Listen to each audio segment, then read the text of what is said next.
All right, come on, baby. Ooh, she didn't like that, did she?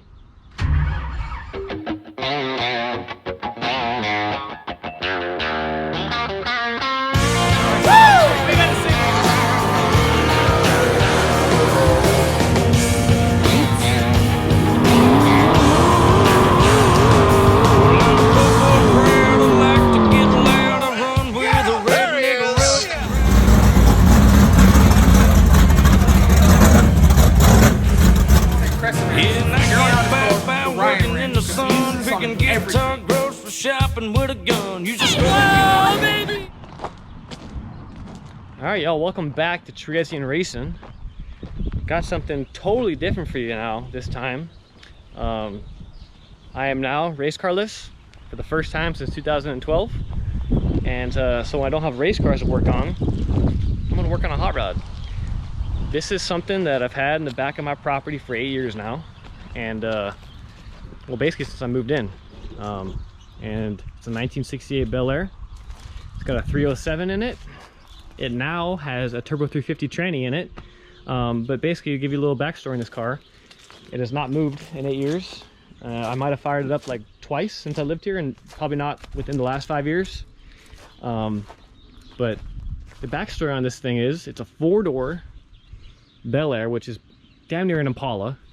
And it was I believe is my great-grandma's grocery kidder back in the day. I could be wrong, but I think my dad said it was his grandma A for Ahavni, which is an Armenian woman's name. That's my heritage. But it would be my great-grandma, I believe. And I could be wrong, but I think that's the story on it. It was her grocery getter. It was white. It was sitting at my house since I was born, at my dad's house. And when I came into high school and I started getting that gear that turns in every boy's brain, or most boys' brains around that time, they want to go fast and they want to hear some noise. And I was like, man, it's got a small block Chevy in it. It doesn't run, or it ran, but just horribly. It's just sitting. And my dad was going to get rid of it. He was going to just give it to some donation and get maybe 500 bucks for the car. And I said, you know what? I'm in an auto shop in high school. Let me just make this my senior project. So I got towed to the auto shop high school, and I wanted to rebuild the motor. I wanted to learn how to rebuild a small block Chevy, or just an engine in general for that. And I knew that they sounded cool on the internet, you know, on YouTube. You hear them run and they got the big cams, and it's like, man, that sounds cool. So I wanted to do that, right? I had big plans for it. It was all stock. I had a factory 2-barrel on it, cast iron intake manifold, exhaust manifolds. It didn't sound cool at all when I got it. And it was probably only running on 6 cylinders. But anyways, I pulled the motor out in high school. I'm 17 years old. This is back in like 2010. And me and my best friend, that was like going to be our project car. And our goal for this car was like Dukes of Hazzard, you know? I was like, man, it's a big car. It's not probably going to be fast. But man, if we can get this thing on a dirt road, we can do some fishtailing, some donuts. It's just going to be a badass car. And so that was our goal. And I said, we're going to strip everything out of it, get it as light as possible. And so his job was basically all the car stuff, and my job was to get the motor and, you know, transmission running in the car and rebuilt. So I pulled the motor out, and my best friend back then, who's my best friend today, bailed on me. It was after, I think we started at junior year, and he bailed on me, and he did not get into auto shop his second year, and so I was stuck with the whole car. And so basically I built the motor. Let me pop the hood here for you. Built the motor. Oh man, I forgot how to do this. I guess there's a lever down here, isn't there? Yep. Pulled the motor out, and yep, she's rusted up a little bit since then, but I basically just pulled it all apart. It all looked fine in there. Put new rings, put a Lanati, what they used to call bare bones cam lifter set. It was like $100 for a hydraulic flat tappet cam and lifter set. Nothing fancy. It's like $220 at 50,000 duration, and it's only like a 450 lift cam, but it's got a little lope to it, so it sounds pretty good. I got some long tube headers for it. I did everything on a budget. I think I built the whole motor and everything that, you know, went on to it, like the intake and the carb and all that, everything, $400. I actually traded the cylinder heads for something a little bit smaller on the CC chambers. I think they're like 64, 66 CC chambers now, and I think the ones that came on there were like 76. So the compression came out to about 9.5 to 1, and yeah, I did it. I built the whole thing in auto shop by myself, and when it fired up, it was the coolest moment ever, and it sounded awesome. I had it on an engine run stand that my teacher had, and man, I whacked the throttle and just rev up, because I had no torque converter on it, you know, so it just had no rotating mass to it, and it would rev up and it just would idle and sound killer, and I was super stoked about it. So, and it ended up putting, I think, oh yeah, I put some Z28 valve springs in there, but everything else, including the pistons, the timing chain, everything else, I just reused it. And I got my intake, the Elderbrock Performer, and the carburetor from one of my buddies who had a truck. I think he sold it to me for like 60 bucks for everything. Crazy. But anyways, put it in the car, and it had a power glide, a 2-speed power glide that slipped really bad. So I finished it by the end of my senior year, which is, I guess, success on my part, but it slipped really bad. So and it ended up going to school after that. Went to automotive school in Chico, and it basically went from my school to my grandparents' house, and it sat there until I bought this place. And when I went to school in Chico, that's when I started dirt track racing. That's when I got into it. In 2012, I bought my first race car. And as many of you probably know this about racing, is once you get into it, whether you're drag racing, whether you're asphalt racing, dirt track racing, it doesn't matter. Once you get in, it grabs you by the balls, and it's like an addiction, and it takes control of your whole life. And this is the first time that I've not had a race car, so I'm able to do this stuff again, which is kind of crazy. But anyways, that's just who I am. It's grabbed me pretty well and got a hell of a hold on me, and I'm not proud of it, but I'm also not ashamed, because that's just who I am. Anyways, back to the car. It's been sitting. I don't know if the tires are going to hold any air. I don't know if the brakes are going to work, but I have to get it running to get it out of here, because I need to get it to South Carolina, because it's not worth anything in the condition right now, obviously. I'll show you guys the inside. We totally gutted it. I mean, I even went as far to freaking, I pulled the heater core out, I pulled the fan out, I tried to lighten this thing up as much as possible, and so it's gutted on the inside, which is kind of cool. And then we ended up painting it freaking with primer, but I'm not even sure if this thing's open. It's probably full of Black Widows in here, but yep, that's what it looks like. We pulled the bench seat out. I had these Saturn seats out of a donor car in an auto shop that I put in there. But I'm gonna see what I can do on this thing, so you guys just stick around. I'm gonna do my best vice grip garage version on Cherezian Racing here. I'm getting this thing back up and running for little to hardly any money, hopefully. So we'll see how it goes. And bear with me, because I've never done a video like this before, but I gotta do something for you guys. So I think the first place to start is see if these tires will hold any air. And oh yeah, I forgot to mention, I am not getting rid of this car, because it's got sentimental value, obviously, and it's worth, I got a quote, it's worth $1,500 to ship it from here all the way to South Carolina. One day I'm gonna have a shop, and I know I'm just gonna want to have this car eventually, and maybe I'll finish it one day, you know. Maybe I'll have a hot rod of my own, or maybe my kids will have this thing. Like, I really don't know. I just don't want to get rid of it, and it's in pretty good shape besides that ding on the door over there, and you know, just probably got to go through the brakes and other stuff like that, but we'll see. But I'm not getting rid of it. It's my car. It actually is called the well, the license plate's gone on the front, but it's called the Wujik, because the license plate starts with 3 letters, and it's WGC, Wujik. So there you go. Let's get to it. I'm actually gonna go ahead and get this thing a good old leaf blower action before I do anything, because this thing is nasty.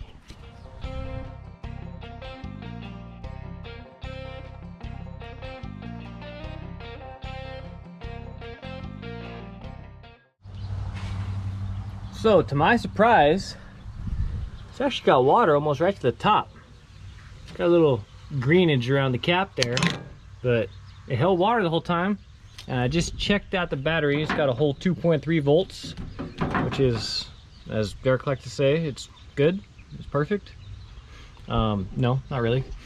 Anyways, I'm gonna go ahead and I'm gonna take the fuel line off the fuel pump there that goes back to the tank, because I have no idea what's in that line. Varnish probably. I'm going to take that hose off and run a little bit longer hose and do some fresh fuel there. So if that fuel pump does work, it's not going to get all plugged up. And I do have a little filter here, so I'm not really worried about it going into the carb. This is a 17-year-old me ingenuity, no clamps on the fuel line. Still need that, right? I got them here, but not from there to the carb. So real smart on my part. I'm gonna go ahead and check to see if we got any fluids. We got the oils and the tranny fluids. We'll see what this oil looks like after been sitting for, I mean, shoot, probably 10 years now, honestly. Last time I changed this oil. Let's see what she's gonna, oh, looking a little dirty. That's for sure, a little black. But the question is, do we have it correct on the level? That's all I really care about. Some oil is better than no oil. Doesn't matter if it's dirty or not, but actually, looks cleaner now. We're full, look at that. Hasn't lost no oil and it looks clean actually. I don't know what all that black stuff was on there, but I'm gonna call that good. And I know that the tranny does leak, so I'm assuming that's probably gonna be bone dry. So technically with it off, the engine not running, it should read fuller than when it's gonna be running. So let's see what she looks like. Man, I haven't seen one of these dipsticks in a long time. Old school. Smells like there's a skunk under here or something. Probably is. Probably taking his home away from him. Alright, let's see what we're looking like. Actually, we got fluid. I don't know if it's correct level, but we got some. I'm gonna call that good also, and it looks pretty clean. It's actually looking better than I thought it was gonna look. Man, I forgot how much I loved these hose clamps when I was 17, 18 years old. I thought they were the coolest thing ever. Just go ahead and tighten them by hand, no screwdriver or nut driver needed. And they still work. After all these years, the plastic hasn't got brittle and broken off. It's kind of cool. I'm assuming there's probably gonna be no juice in here. Nope, bone dry. Okay, so I got the can right there. And as you can see on the ground right there, all that liquid, that was all the petrol water that came out of my mouth when I was trying to siphon and pre-prime this hose. Yeah, I got a big old mouthful of that. Tasted really nice. First time I've ever done that. Honestly, I've been lucky. I've always caught it right before all the fluid came out, but that time I was full on Listerine in it, and it was not fun. Anyways, back to the old girl here. Got the hose plugged in to the fuel pump, and I did blow this line back to the fuel tank, and it seemed like it was plugged at first, and then boom, it cleared out, and I heard bubbles in the tank. So I know there's something in there, probably nothing but varnish, but I'm gonna leave that unplugged for now, and then when I do plug it back in, I'm probably gonna put a whole bunch of clear filters in it, and I can see what is catching out of the tank. So anyways, until then, this is gonna be my gas tank. And I probably should pull the valve covers off and, you know, see how much rust and stuff is on the rocker arms and all that. But I'm just gonna unplug the ignition right now and crank her over. Probably should pull the spark plugs out too, so there won't be any compression. So I can spin the motor over and get the oil pump turning and prime everything, but I'm lazy. I don't feel like doing that. And I probably will pull this motor out eventually when I do get to working on this car, because it's a 307 and you know, I need probably at least a 350, maybe a 383 or 400 would be cool. I don't think I want to go big block, but it's probably going to come out eventually, and I'll probably have to go through it and see everything I did wrong when I was in high school. But it's ran good this whole time, so I must have done something right. But I'm going to go ahead and just crank it over and hopefully get some fuel up to the car. We'll see. All right, so I'm plugging this guy, and there's two wires, which makes me believe that there's still a ballast resistor on this car that I probably never got rid of. But it's worked this whole time, so I shouldn't have any ignition right now. Whose grandma doesn't have car keys that look like this? I mean, come on, can you get any more grandma than that? Okay, let's see how many spiders I can get on me in here and figure out which one is which. Gotta turn this bad boy. Oh, look at that. All right, just need some juice in the battery now. All right, guys, I'm not pushing the product or nothing, but These NOCO battery jumper packs are the real deal, because we use them at work, and they will jumpstart these 3000 amp ones right here. They will jumpstart a totally dead diesel truck with 2 batteries. I mean, I'm talking like completely dead. Hook this thing up and it will jump it and fire up. Kind of crazy. You don't need the 3000 amp ones if you're just working on small cars, but you can get them on Amazon. They're really not that expensive, and they are a lifesaver big time. So let me see if I can crank this baby over. All right, jump start mode engaged. Let's see if I get that magical key sound, the buzzer, when you turn it on. It's an accessory. Anybody who's driven an old car like this knows what I'm talking about. Right there. All right, come on, baby. Ooh, she didn't like that, did she?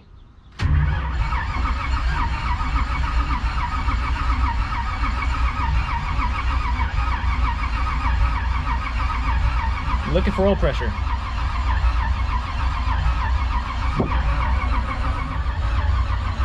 I don't know why the gauge is flipped upside down. Hey, it's moving, look at that. Almost got 20 pounds. All right, cool.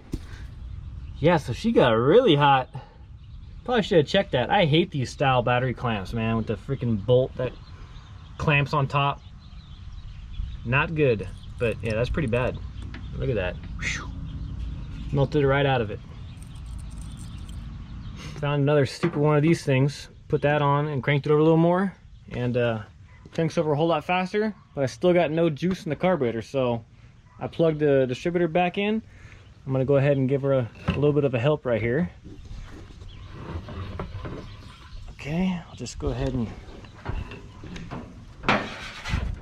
dump a little bit in here, if I can. There we go, come on, just a little more. There we go. I should give her a cough at least, you know.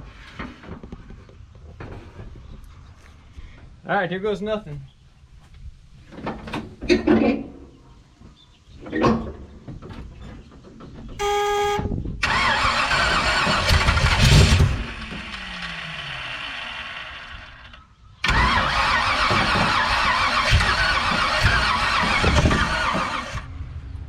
All right, I'm gonna go ahead and give her a little head start here and try to fill the float bowls.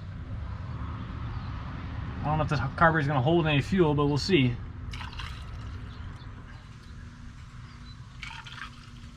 Just a little bit of go-go juice, like Cletus from Smoking and Band likes to say, the snowman. All right, we got some fuel in there. We'll maybe dump a little bit in here too, you know, just for good measure. There we go. I should give her a nice little head start. Hopefully I don't blow myself up.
Alright guys, this is some incredible stuff. The battery died in the GoPro, but it ran for a little bit longer, and that fuel pump is working. And the craziest part about this whole deal is, when I built this thing back when I was in high school, I reused a fuel pump, and it worked back then. And that was 15 years ago. And this thing's been sitting for 8 years with no gas in it. You think that fuel pump would get dried out, but it's still working, pumping fuel. I'm definitely down, I think, 3 cylinders right now. So I'm gonna go ahead and maybe pull the cap off and see if there's any corrosion in there, but let me air up these tires and see if they'll hold anything, first of all. Got the cap off, and the rotor here, the contact point here was all black up here. I cleaned it off best I could, but there's some arcing going on. I was like, all right, that probably got something to do with it. I come over here and look at the cap, and there's no real corrosion on any of the contacts in there, but I'm looking at the rotor button and it's flush. It's like, it's gone. Like it's worn out. I don't know if that little spring broke in there or whatever and it's not popping out, or it just got worn out, but it's flush with the plastic. So that ain't making no contact really. So I'm probably sure that's the issue we're having. I'm only hitting, I just checked with my heat gun. I only got freaking 4 hot header tubes right now. So we'll see. I'm gonna go throw a cap on there. Now I'm real curious what's going on in here, so I'm gonna tear this cap apart just to know what's going on. I think that little button in there is probably fried, but I'm curious and I want to know. And it just kind of reminds you right now that racing is fun and everything, but when you're racing, you're always rushed to do this kind of stuff. And it's kind of nice when you're in the hot rod world, I guess, and you can kind of take your time doing this stuff, and it's just like, this is the adventure, you know? I get it. So let's go ahead and pull this coil out and see what's going on down there. Yeah, that'll do it. That little button is worn all the way down. Crazy. Probably a cheap Chinese part. All right, got that rotor button fixed, all back together. Let's see how she sounds now, huh? Hey man, what happened here?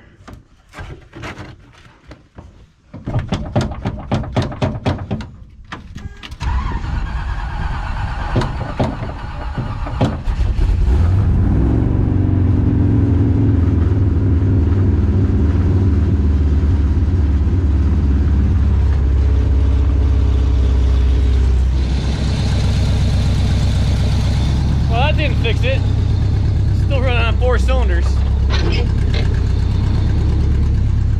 if I'll... Oh, I got no brakes. Cool.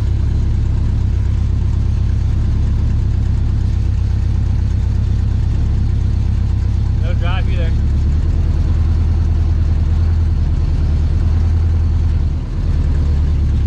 I got nothing. Got 4 cylinders and no tranny.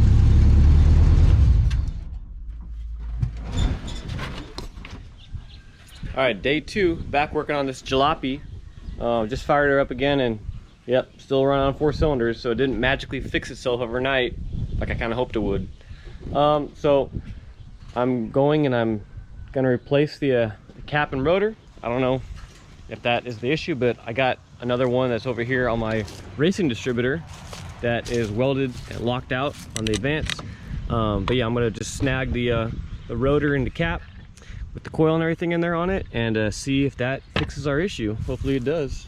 I did forget to mention that I did pull a spark plug out, and I swapped it with one of the ones that was firing, and it didn't change the misfire. The misfire stayed on the cylinder. The plugs didn't look bad or nothing like that, so I don't think there's a spark plug problem.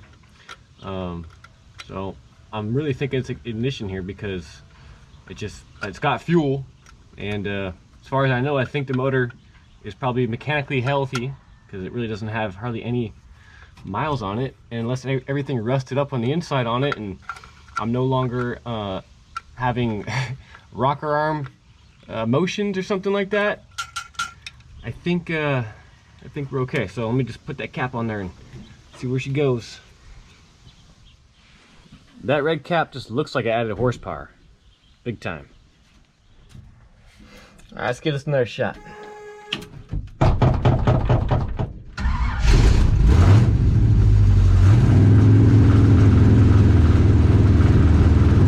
Sounds better. No, it doesn't. I lied.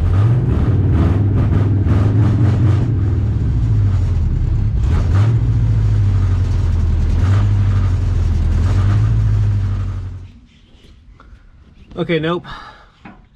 Didn't fix it. Didn't think it would, but anyway, back to square one. This is a cylinder back here. This is cylinder number 7. That's misfiring, because it got no or hardly any freaking heat coming out of the primary tube. And the weird thing is, when it first fires up, it's kind of sounds smooth and then just gets sick and it loses, like, you know, half the cylinder. So that's what I'm thinking, it's ignition problem. I'm just gonna go ahead and hook up a dummy spark plug here and verify that I do or I don't have spark going to that cylinder, and that'll kind of give me a right direction of where to go. Let's give that a shot.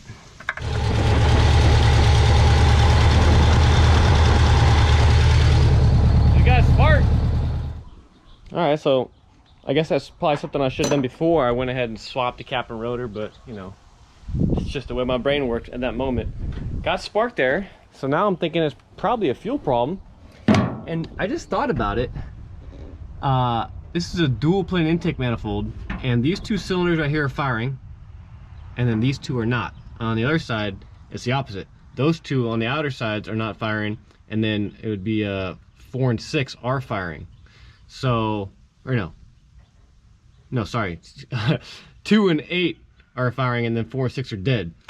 And the way these runners work, I'm thinking maybe the carburetor's not working like it should. Maybe there's a jet that's clogged up or something. Probably the case of being sitting for 8 years. I'm really surprised that this thing is not leaking. I mean, I don't see any leaks coming out of the carburetor at all, and no gaskets dried out or nothing like that. I guess these Edelbrock carbs are pretty damn good when they're sitting, but yeah, I think there's probably something in a jet or something, so it'll need a rebuild. But let me see if I can get it out of here. Let me see if I can get some drive action out of it, add a little ATF in it, and see if I can get this thing to move. All right, just checked her, and yeah, she's bone dry. So this is what I'm putting in there. You're probably wondering, why am I putting manual transmission fluid in there? Well, little tech tip. This AC Delco manual transmission and transfer case fluid is actually just old Dextron 3. So that's what these transmissions took back in the day. The Turbo 350 took a Dextron 3, and you can put Dextron 6 in them. It's, you know, what do they say? It's compatible. It's cross compatible or whatever. Even though the Dextron 6 is a synthetic fluid, but this will do the trick just to get me out of this hole right here. So hopefully that's enough. I got these tires to air up over here on this side, and I put my fuel tank in the engine bay now and got a very secure and safe bungee strap on it that goes from the alternator to the front support here on the frame. That ain't going nowhere. And I got all but this right front tire to air up, and this thing will not air up at all. It's just blowing air out here. It looks like it popped off the bead. I'm hoping that's what the problem is, so I'm gonna go ahead and try to jack it up, get it off the ground, get the weight off it, and then hopefully I can get it to pop the bead without having to take it off, and hopefully this will be a good tire so I can roll out of here. All right, well, she still turns off the ground. This whole time I've been thinking that something in the car stunk, and I just figured it out. Looks like Mr. Pepe Le Pew got munched by something else. Poor guy. Success. All right, let's see if I can get this hood low enough to actually get me out of here. I could probably see over that. I just need to be able to see out the windshield now. So let's see if the old Raggaroony will do it. Not quite. That should be good enough. All right, let's see if I can get this thing out of here. It has 0 brakes at all, just goes right to the floor. So probably a wheel cylinder is leaking or something on it. All the fluid's gone. It's all right. Don't need brakes. Just put it in neutral when I need to stop. See if I can get this thing out of here. Oh, there goes nothing.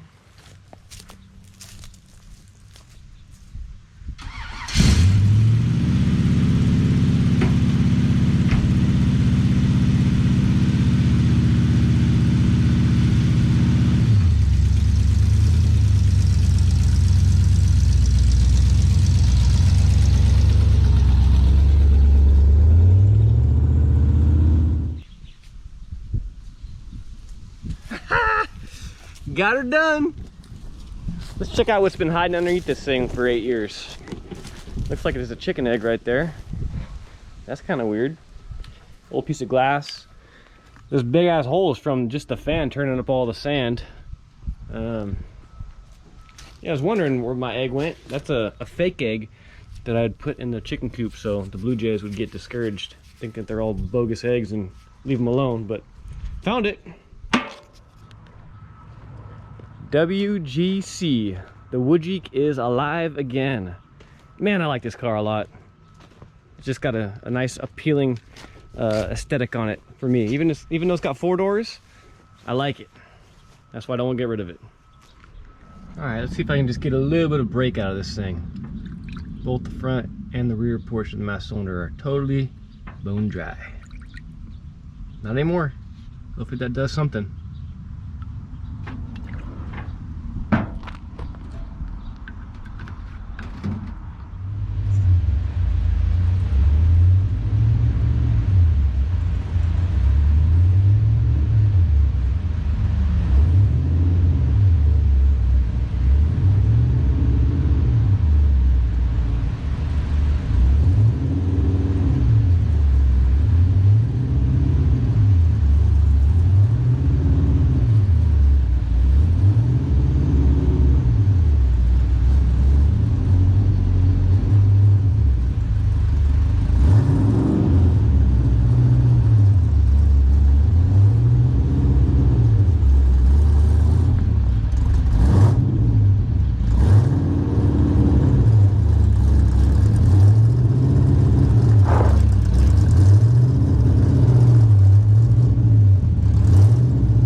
All right, I got the Woodgeek all up on jack stands, and I aired up the tires all to 30 psi last night to see if they'd hold. And the driver's side here, they didn't drop 1 pound, so these are good.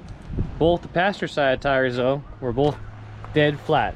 And you know how this one was off the bead when it was sitting out there? I think some sand got in there, and I think probably the same thing happened back here too, because I just leak checked it, and it's coming from basically where the bead meets the rim here, and so I think some sand got in there after it popped the bead on both sides. This one's really bad. I mean, it won't even hold air for freaking 5 minutes.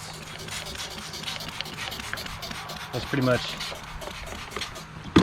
losing air right there, and some more bubbles down there. So I'm gonna see if I can pop the bead off real quick and clean out any of that junk and sand and dirt that might be in there, and see if it'll reseat and not leak.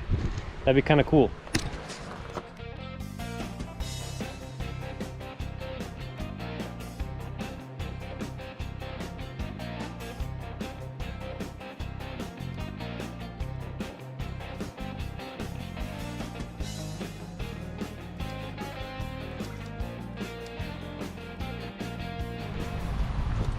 So I yanked the wheels off, got a nice little flame on all the crap that was in here. All the spiders and stuff got basically torched, and there was quite a bit of them. But anyways, I got the rear drum off. Everything looked fine in there. It came right off, no problem. But the front one was pretty dang stuck on there, and it did not want to rotate very well. So now that I got it off, it does look like the brake lining here is just about to the bottom of its life right there, and it doesn't look like there's any wetness in here, but looking at the drum, it looks like maybe it was leaking out of the wheel cylinder or something, because there's a whole bunch of rust and stuff in here, and a bunch of the brake shoe lining has basically been stuck on there, so it looks like maybe it got in between and kind of just got it all corroded. So I'm just taking a quick little sandpaper roll on a die grinder and just cleaning it up and doing a quick $0 brake turn.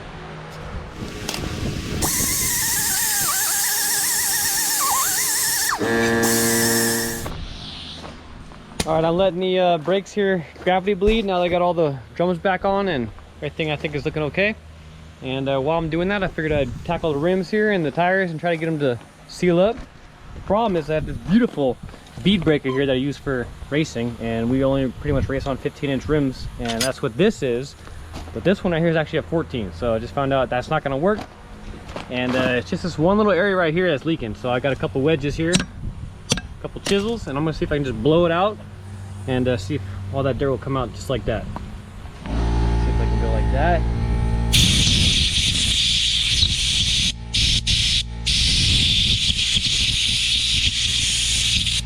Probably didn't do anything, but we'll see. So as Derek from Vice Grip Garage or Roadworthy Rescues would say, I'll be dipped. Look, sealed up. Just a little bit of air blowing in there.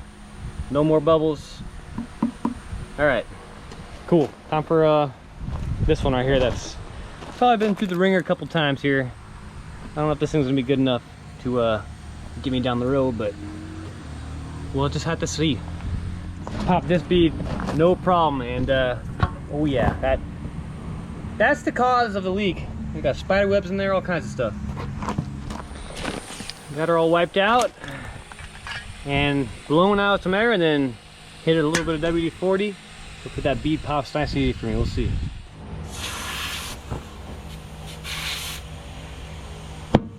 Hey, all right. Cool. All right, so we were leaking from here to right here last time. No more bubblies. What did it feel like? Like crumbly. The brake pedal felt crumbly? Yeah. I'm having her help me bleed the brakes manually because the gravity bleed wasn't working too well. This right front, I don't know why, I wasn't getting a lot of fluid coming out of it. And now that we're going to manual bleeding, at first it wouldn't really pump any fluid out at all, and now it's barely pumping fluid out. I'm thinking this line right here is probably collapsed, or there's some junk in it. I don't know, we're gonna try to push it out as best we can and flush her. All right, I pretty much weeped into all the wheel cylinders, and like I thought, they're all pretty much leaking. But I'm just gonna kind of ignore that for now and go on to something else here. I'm gonna go ahead and pop this top off the Edelbrock carb and hopefully blow any junk out of there and kind of clear it out as best I can. Hope that that's the reason it doesn't run and doesn't want to idle too much. The oil still looks super good, so I don't think there's anything mechanical wrong with it, but definitely having some issues with the fueling now. After I went through all the distributor stuff, not ignition, just something in the carb probably plugged up. So let's go ahead and get this thing opened up. Just as I thought, all kinds of crusty, rusty crustaceans all up in here. Man, some serious gunk. Wow. All right, I'm gonna go ahead and try to blow all this out without getting anything down the venturis here, if that's possible, but I'm gonna try, and then hopefully that will clear everything out and nothing will be lodged in the other fuel passages here. We'll just try to see if we can air it all out.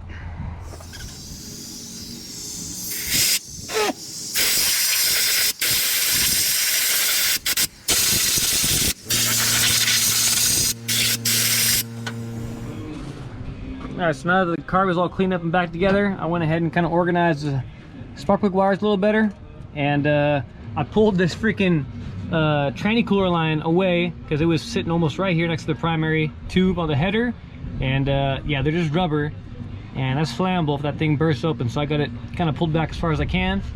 And as much as I like shopping local and supporting the local communities, you just can't beat Amazon anymore, man. It's like, I was looking for one of these fuel filters, and AutoZone had one for $8, and I got 5 here from Amazon for 13. No brainer. I'm sorry, I just had to do it. So I'm gonna go ahead and plumb one in right now and then get this thing back lit up and running, and see how much better she runs with a cleaned out carburetor.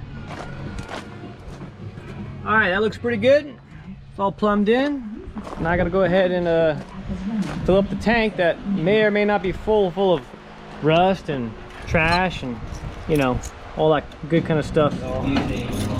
Let's see if the seal's any good on this thing. If I can get it off, I might not be able to. There we go. Nope, not quite. That's a pretty big crack right there in it. Yeah. First, I'm pouring out for the homies here.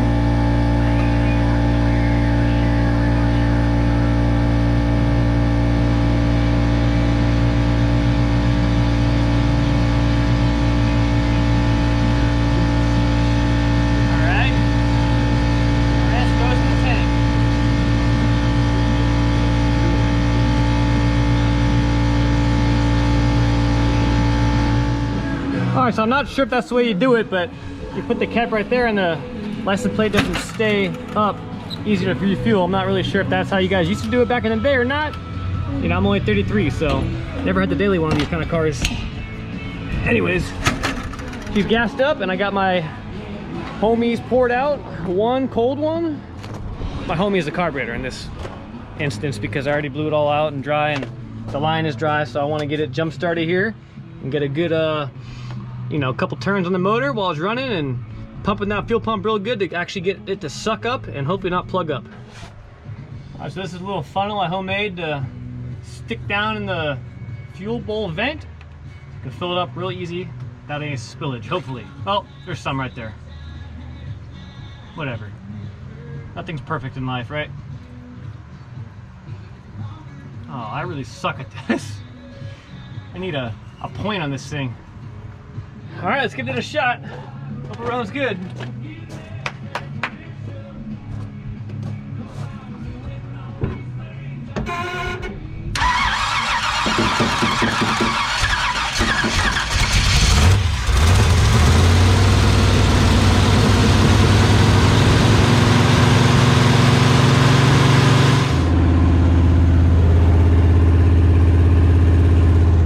Now that sounds like Ollie.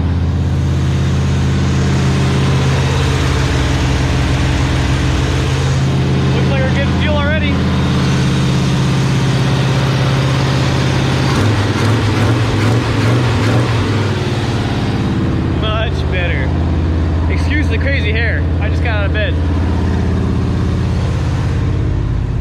Let's see if we can get this baby to idle a little bit for us, huh? Oil pressure is around 30 psi at 2,000 RPM. Not the best, but hey, I built this thing when I was 17. You gonna idle for me? Come on.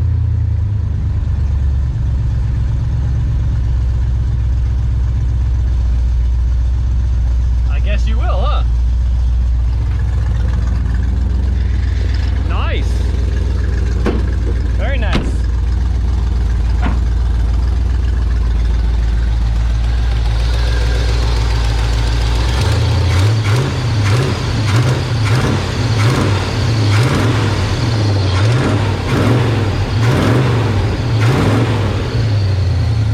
Yeah, baby.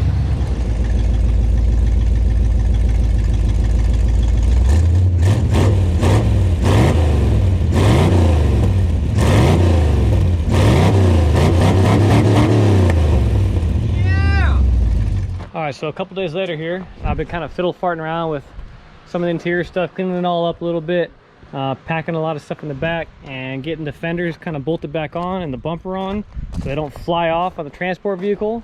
I got the hood to fit again. I took all this stuff off in high school because I had a pretty good plan of making it all look cool like primer, and I was going to go ahead and like powder coat black, like black chrome, all the bumper and all the other chrome parts and the outline in here, the little shield where the headlights are. And I actually got a kind of a cool idea, and I saved this magazine article. I think it was Hot Rod Magazine. I found this picture and I really liked the way this Bel Air looked. You don't really see too many of these guys out there, and so when I saw this I was like, oh damn, that's pretty cool. This is what I wanted. I mean, it's all ripped up now, but this is kind of what I wanted it to do. Maybe one day I'll be able to drag race this thing, but this actually wasn't the picture I was looking for. There's another picture. Maybe I have it on my phone or something. If I find it on my phone, I'll try to put it on the video. But it was how it was all blacked out on the chrome here and the, you know, the trim around the doors and stuff, and it really looked mean. And I'll try to find that for you guys. But anyways, I'm thinking drag racing. Hello, I'm over here. I don't know what I'm filming over there. I'm thinking drag racing in the future with this thing because I've never been drag racing before.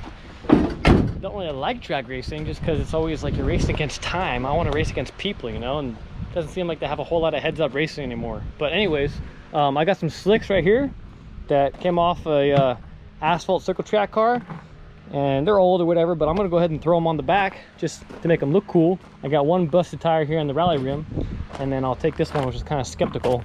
It's holding there, but it's, you know, delaminating there or whatever, so I'll throw the slicks on the back there. And I don't know where the tranny fluid went. I don't know why it was so dry, because I went down here and looked at the gasket, and it's not, you know, dripping or nothing like that. It's like a little bit wet around it, but nothing like I haven't seen a single drop yet, and it's been here for three-ish days now, so that's not a big deal. I guess maybe just evaporated or whatever. But the rear main seal is leaking for sure, and you know, when I was 17, probably didn't clock it like you're supposed to clock it on those 2-piece rear main seals, and probably didn't run a bead of silicone on the main cap, probably something like that. But besides that, there's only one other leak on the car, and that is the right rear wheel cylinder. This guy will just not stop leaking. It's not leaking horribly, but it is leaking still, and all the other ones are dry. And so I've been getting in the car every day and kind of pumping the brakes, and the brake pedal's still firm, and I don't really seem to lose a lot when I'm pumping the brakes, but just sitting here, when it gets really hot out in the middle of the day, it starts leaking a little bit. So I'm just gonna hope for the best on that. Hopefully it seals itself up, you know, maybe that new fresh brake fluid will get in there and kind of swell up that seal a little bit in there. Hopefully it's not cracked, but I'm hoping that it'll kind of get better. It's only really got to sit for about a week on the transport vehicle, so I've been monitoring it and I haven't been losing a lot, so I'm not really worried.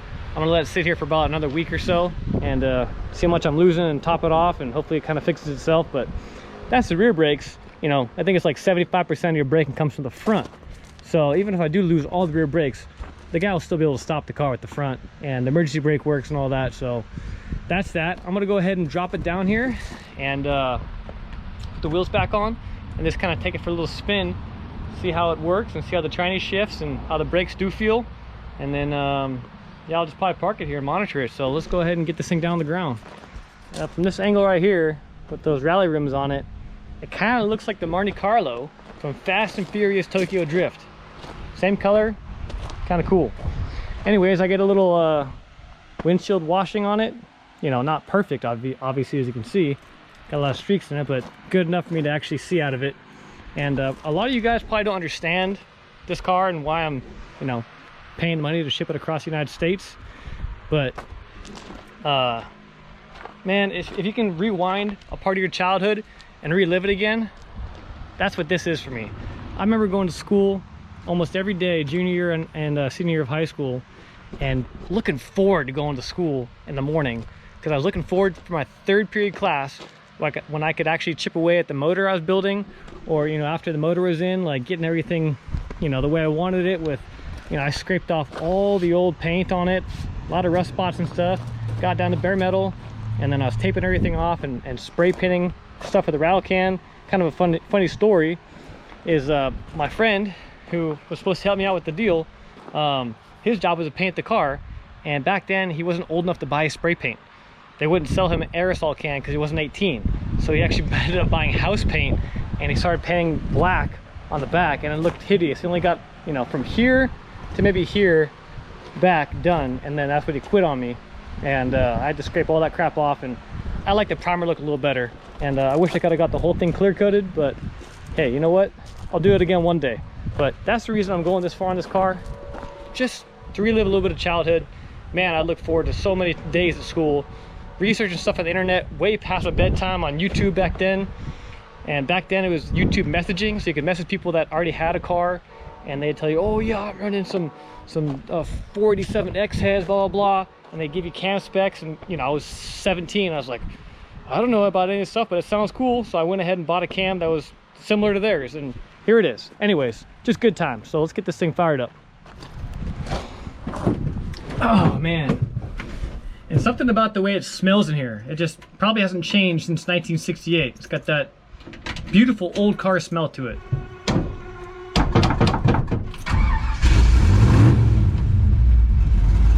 Yeah, right up. I'll tell you what, man, with this big ass steering wheel and the power steering working as good as it is, it makes steering like, you know, one pinky. That's all you need. Look at that. All right, let's see how she stops.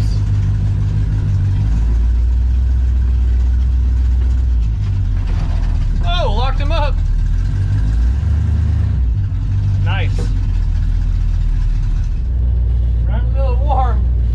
About 215. Oil pressure's down to like 16. I guess that's just enough, huh? Oh, parking brake works.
is back there. Yeah, baby.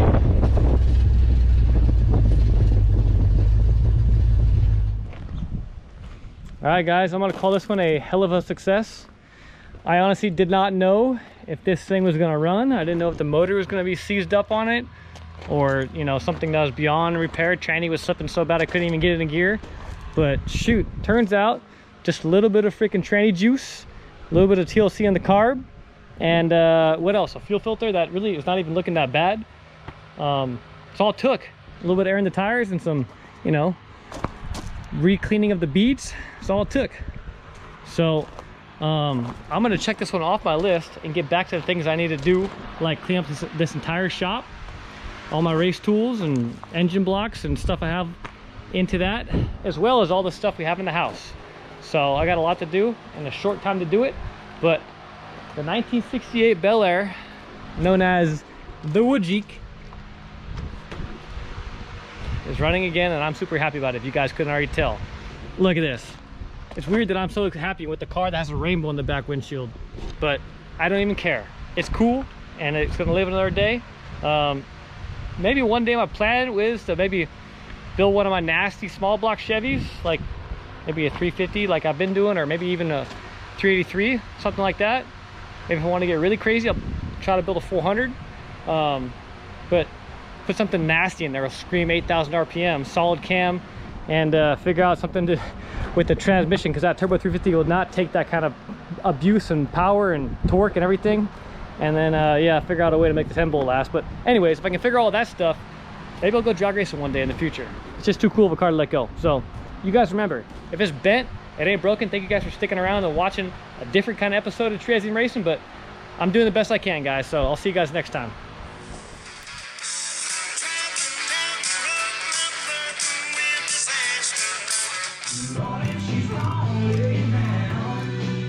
All right, so I told you guys that I had a friend in high school that bailed on me on the Bel Air.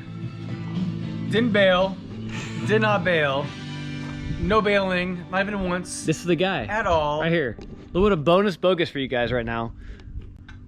This is my friend in high school. Your friend? This is my friend in high school, and junior year we were doing a great job. He was the one that bought the house paint for the Bel Air. And there he is right there. You can't miss him. He bailed. Did not bail, not even once.